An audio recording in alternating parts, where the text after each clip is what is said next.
सनकादियों ने कहा, अरे नारद जी, आप इस प्रकार किस बात की चिंता कर रहे हो? आखिर किस बात की चिंता आपको सता रही है? आप अपनी चिंता का कारण बतावें। कुतश्चिंता तुरो भवान। नारद जी कहते हैं, सुनो भैया, संसार में मैं सत्संग की इच्छा से घूम रहा था और मैं सारे तीर्थों में घूम लिया। गए कहाँ कहाँ महाराज? मैं सब जगह घूम लिया। पुष्कर गया, प्रयाग गया, काशी गया, हरि क्षेत्र, कुरुक्षेत्र गया, पर पता नहीं क्यों मन को शांति नहीं।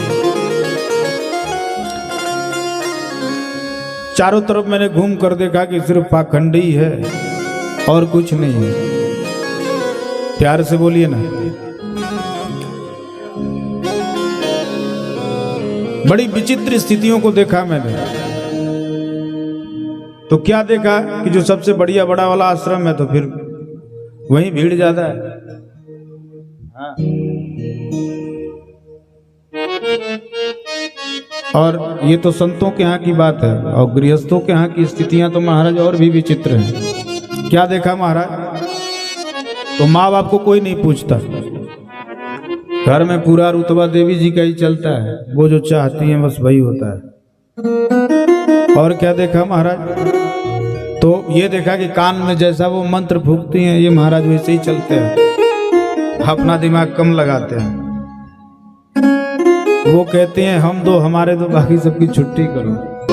हमने ये जरूर देखा महाराज कि घर में अगर किसी से सलाह लिया जा रहा हो तो वहां पर श्यालको बुद्धिदायक। घर में सलाह अपने बड़े भाई से नहीं ले रहे हैं या अपने पेरेंट्स से, जैसे माता पिता हों उनसे नहीं। श्यालको बुद्धिदायक। ससुराल से साले साहब आएंगे, उन्हीं से पूछा जाएगा कि देखिए ना ऐसा करना ठीक रहेगा कि नहीं।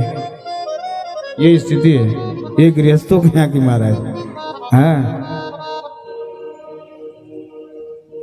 माँ बाप को कोई नहीं पूछता है। अब ऐसे भी जब शरीर जब बूढ़ा हो जाता है ना, किसी मतलब का रहता नहीं है, तो फिर इनका बिस्तर घर के सबसे बाहर, क्या कहते हैं अपने यहाँ सोरा कहते हैं, वही बिस्तर लगा दिया जाता है। घर से बाहर ही जाना है। अरे रूम में से सोरा में आए, सोरा में से सीधे तो धीरे धीरे निकलिए। हाँ,